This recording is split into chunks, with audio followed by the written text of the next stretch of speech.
Olá, boa tarde.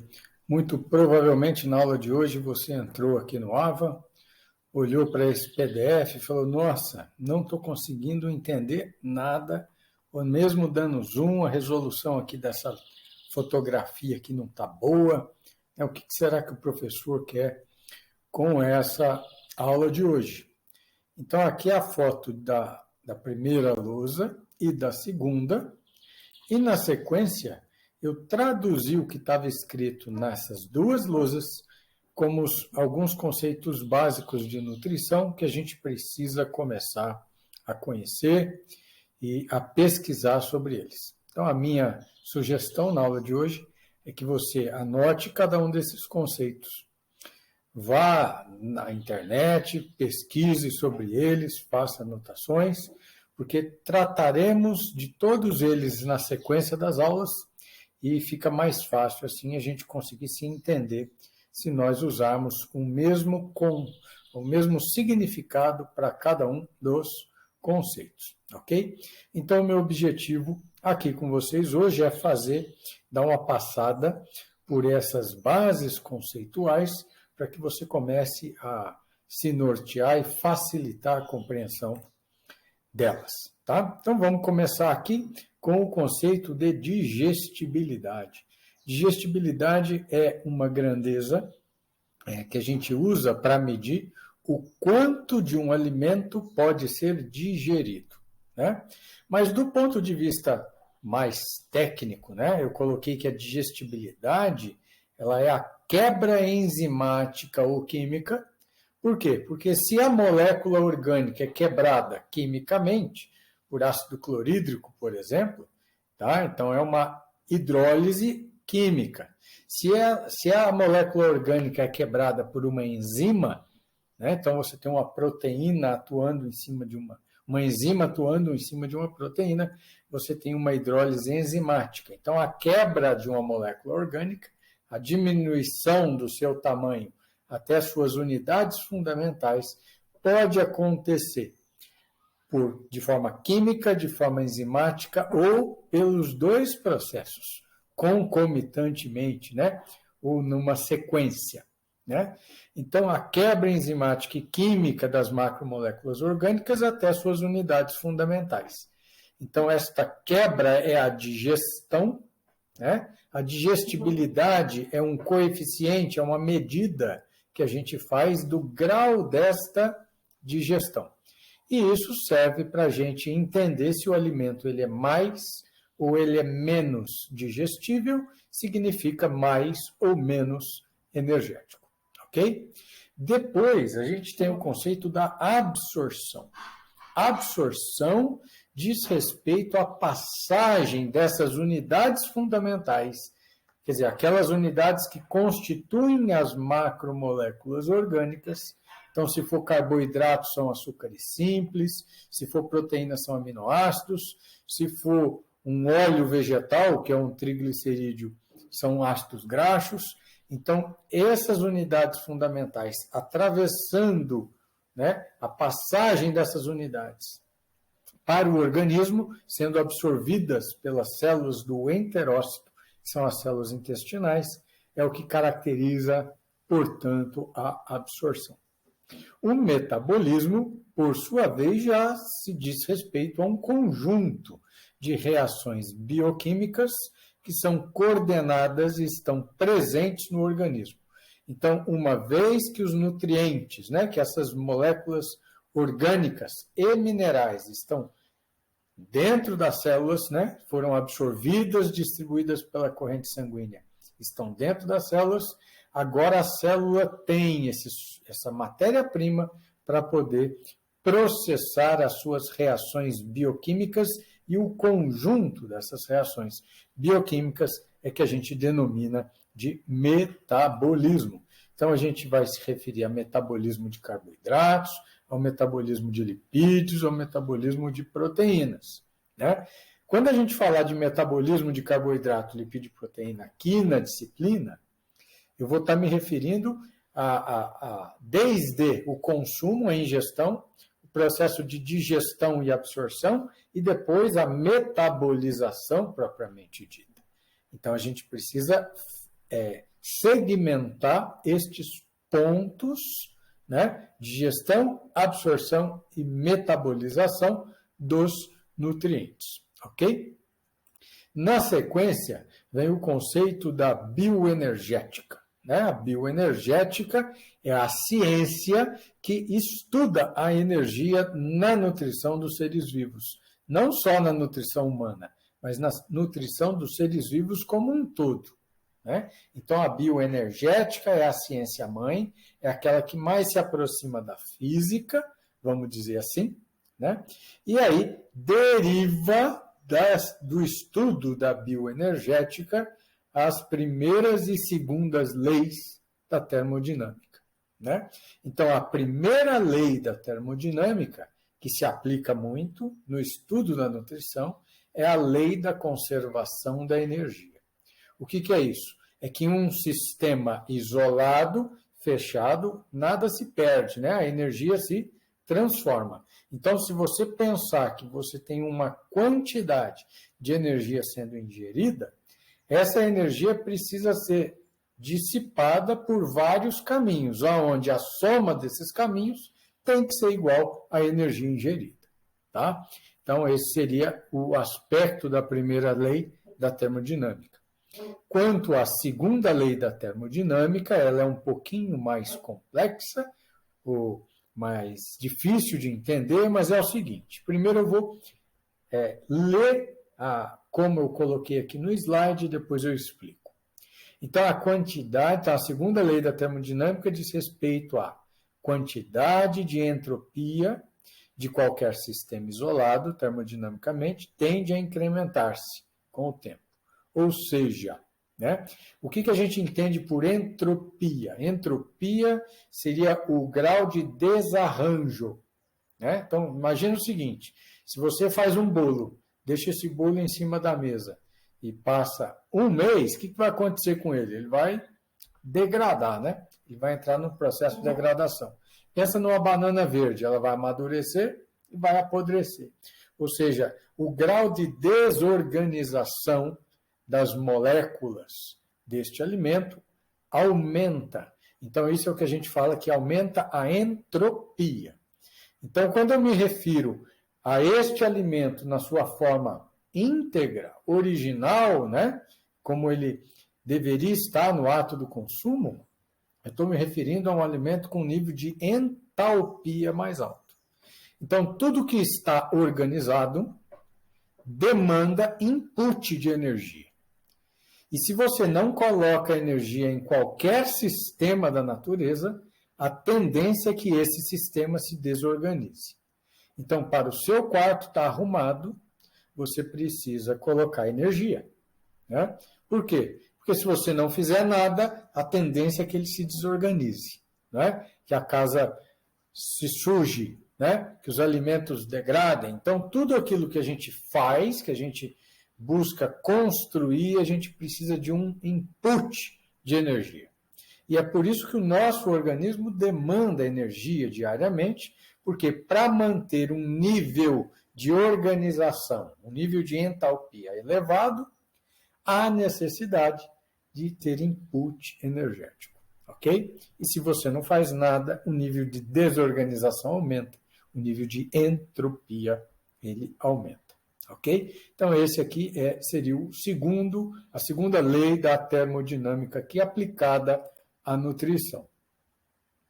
Agora, vamos falar um pouquinho da energia, né? O conceito da energia. Aqui dá para vocês navegarem e buscarem muitos conceitos na internet. Vocês vão ver que a energia pode ser definida como a capacidade de se gerar trabalho, né? Ela também é medida como uma capacidade de geração de calor, né? Então, a gente pode medir trabalho e calor aí, né? E existe a equação fundamental da energia, que associa a energia, ou iguala a energia à massa. Então, toda matéria, ela é, em último grau, uma condensação, uma aglutinação energética. E a correspondência energética da matéria para a energia se dá multiplicando a massa pela velocidade da luz ao quadrado. Essa é a equação fundamental do Einstein, né? Da relatividade Einstein, que fundamentou aí a construção de bombas atômicas, e aí a gente começa a entender como é que uma quantidade muito pequena de massa pode gerar uma grande quantidade de energia. Porém, do ponto de vista nutricional, estamos trabalhando com a energia química dos alimentos, não com a energia total, né, da massa ou da matéria que o alimento tem, porque nós não estamos quebrando átomos aí, né? Nós estamos quebrando moléculas no processo digestivo. Então, teremos que dar uma abordagem específica para a energia. Vamos trabalhar conceitos de energia bruta, energia digestível, energia metabolizável e energia líquida aqui dentro da disciplina, tá? Mas, de cara, a gente precisa entender que a energia é a capacidade de se gerar trabalho. Entenda trabalho aqui como pode ser deslocamento de massa ou pode ser mudança de temperatura, né? E aí, puxando o link da questão da mudança de temperatura, vem o conceito de caloria, onde uma caloria é a quantidade de energia necessária para elevar 1 grama de água em 1 grau Celsius. Para ser mais preciso, de 14,5 graus para 15,5 graus Celsius, a 1 atm de pressão. Tá? Mas pensa aí, 1 grama de água elevando em 1 grau de temperatura é a quantidade de uma pequena caloria. Tá? Vocês vão ver que existe caloria escrito com C maiúsculo e caloria com C minúsculo. Eu estou me referindo à caloria com C minúsculo, a pequena caloria. Então, eu preciso de 1.000 calorias com C minúsculo para me dar 1 caloria de C maiúsculo ou 1 quilocal. Ok? Então, é o que a gente chama de grande caloria, pequena caloria. Hoje em dia, nos rótulos nutricionais, a gente tem trabalhado basicamente com quilocaloria, que é assim que a gente trabalha na ciência, tá? Essa unidade da caloria pequena e da caloria com C maiúsculo, a gente não usa muito em trabalhos científicos, nem na rotulagem de alimentos. Agora, vamos continuar aqui com a densidade energética, né? Densidade energética, a gente usa esse conceito para fazer referência à quantidade de energia que um alimento tem. Então, é a quantidade de energia que um alimento tem por unidade de peso. Então, quando você diz que 1 litro de leite tem 3,4 megajoule por quilo, ou por litro, né? Estou usando uma unidade britânica aqui, né? Eu estou dizendo que é a quantidade de energia por unidade de massa. Ok? Tem um tratorzinho passando aqui, mas vamos desconsiderar. Ok? E aí vem a densidade energética das moléculas orgânicas. Então, se você pegar o carboidrato, o lipídio e a proteína, são as 3 moléculas orgânicas que no processo digestório dão ou têm a possibilidade de entregar energia para nós. 1 grama de carboidrato queimado gera quanto de energia bruta? 4,15 quilocalorias. E 1 grama de proteína? 1 grama de proteína gera 5,65 quilocalorias. E lipídio 9,35. Então, percebam que os lipídios têm uma densidade energética maior do que as proteínas, que, por sua vez, têm uma densidade energética maior que carboidratos. Por quê, professor? Porque quanto menos oxigênio na molécula, maior é a oxidação e a liberação de energia dela. Então, como carboidratos têm uma quantidade de oxigênio maior, a densidade energética é menor, ok? E aqui a equivalência de uma caloria para o joule. Caloria é uma medida de calor e joule é uma medida de trabalho, né? Vocês vão pesquisar isso.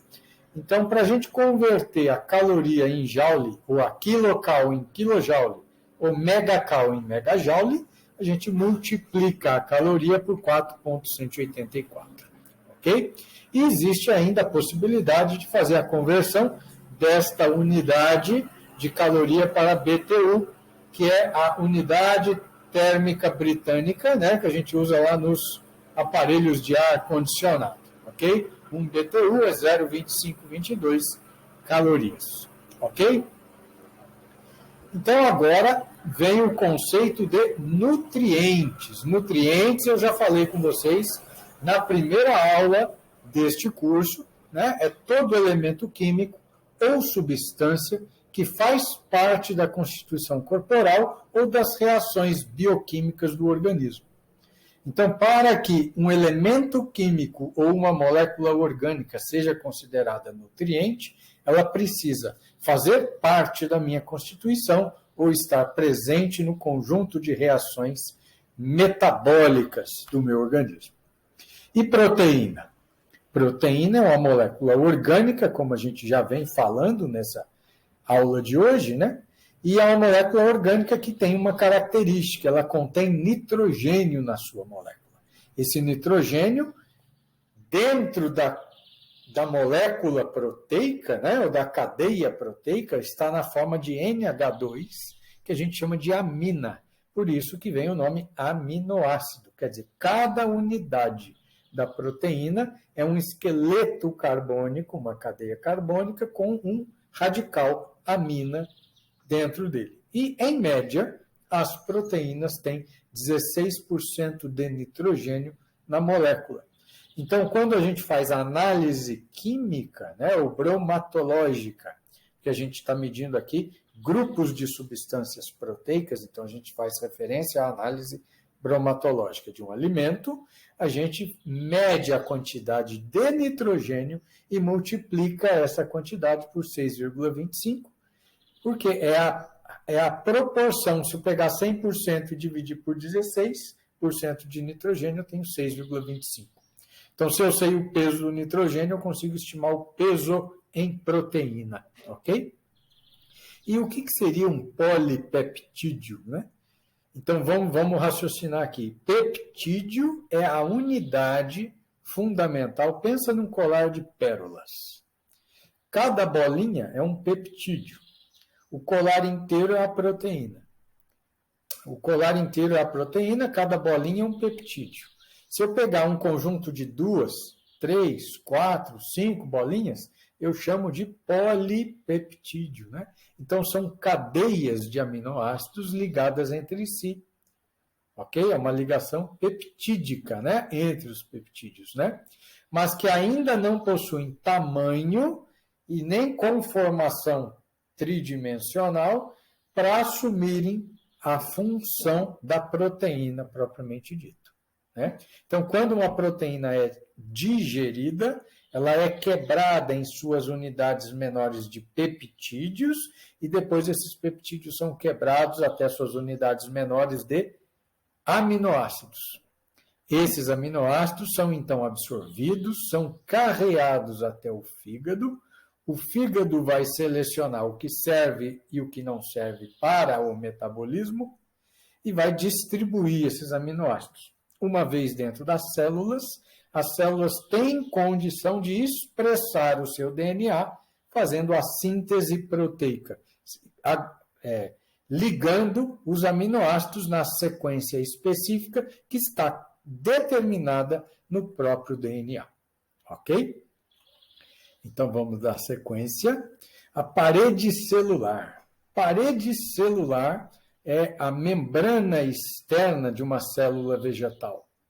A célula animal, ela tem uma membrana celular. A célula vegetal, ela tem, essa membrana recebe o nome de parede celular. Essa parede celular dos vegetais, ela é constituída de 2 carboidratos, celulose e hemicelulose, e uma substância indigestível que complexa esses carboidratos aí, que são celulose e hemicelulose, chamado de lignina. A lignina é um composto fenólico, é indigestível. Quanto mais lignina tem no alimento, menos digestível ele é. Ok? Então, a parede celular, ela é efetivamente a quantidade de fibra do vegetal. E aí a gente fala da fibra nutricional, né? Então, fibra vegetal é parede celular. A fibra nutricional seria a fração indigestível dos alimentos que não podem ser digeridos pelo ser vivo, né? Então, eu pegaria o conjunto, o que passa, né? Vamos dizer assim. O que a gente gostaria de frisar aqui é que a fibra nutricional se refere a componentes que muitas vezes não são da parede celular, que a gente viu no item 16 aí em cima. Tá? Agora, o que é a fibra? Fibra é a tentativa de se referir à parede vegetal, a celulose, hemicelulose e lignina. Então, é a fração constituída de parede celular, denominada também por fibra verdadeira. Ok?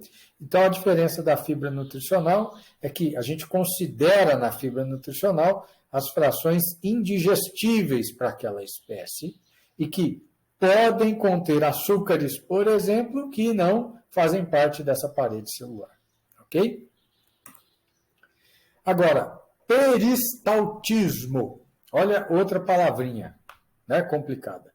Peristaltismo significa, faz referência ao movimento de contração do tubo digestivo, né? Ele é feito ele é envolto por uma camada muscular, e essa camada muscular ela tem uma característica que são músculos lisos, que, portanto, essa nomenclatura de músculo liso, ela vem da histologia. Essa musculatura lisa é aquela musculatura que nós não temos um controle voluntário sobre a movimentação dela. Tá? Então, o músculo liso, ele sofre um controle autônomo, e o peristaltismo é o movimento, é a contração muscular fazendo a propulsão do alimento no tubo digestório. Ok? E aí vem o conceito de turnover proteico. Turnover proteico seria a renovação dos tecidos proteicos ou da proteína corporal. Seria a taxa de renovação dos tecidos proteicos corporais. Né? Então, essa definição nós vamos discutir um pouquinho mais à frente aqui na disciplina, ok? E vem a dinâmica metabólica. A dinâmica metabólica, entenda aqui como o balanço das reações de síntese e degradação. Então, a todo momento, o nosso organismo está construindo moléculas orgânicas e está destruindo as moléculas orgânicas. Então, existe um movimento de competição de síntese e de degradação. E é a relação dessa balança que vai dizer se você está numa fase da vida onde a dinâmica de síntese é maior ou numa fase da vida onde a dinâmica de degradação é maior.